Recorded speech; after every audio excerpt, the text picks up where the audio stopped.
Такие занятия предусмотрены ежегодно. Задействованы первый и третий курсы исторического факультета. Практика рассчитана на 3 недели. За это время специалисты научного отдела дают им полезный теоретический материал, проводят экскурсии, а реставраторы знакомят с процессом восстановления древних артефактов.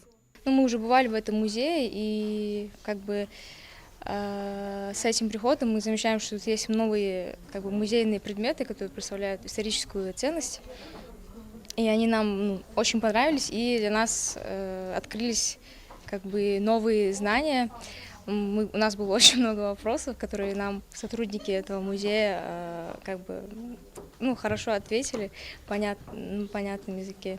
Студенты полностью погружаются в процесс, начиная от момента поступления артефактов и до их демонстрации. Для начала создается акт, затем научные исследователи описывают предмет. Информация о нем переносится в книги, после вносится в госкаталог страны. Ребятам показывают, как войти в базу и сориентироваться в материале. Мне кажется, вот эта вот практика детям необходима. Да, в университете им все рассказывают преподаватели, профессора, они пишут лекции, но практика это совсем другое, потому что прийти на практику, увидеть, есть такая вот пословица, лучше один раз увидеть, чем 100 раз услышать. Они приходят на эту практику, они видят своими глазами те археологические предметы, ту военную технику или какие-то награды. И после, когда они уже смотрят, трогают их, и сами же дети, когда уже описывают, они узнают больше.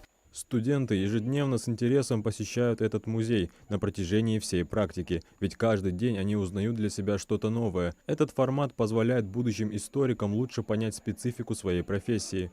Мне кажется, вот практику, которую проводят университеты, в колледже, это лучше, чем вести какие-то лекции.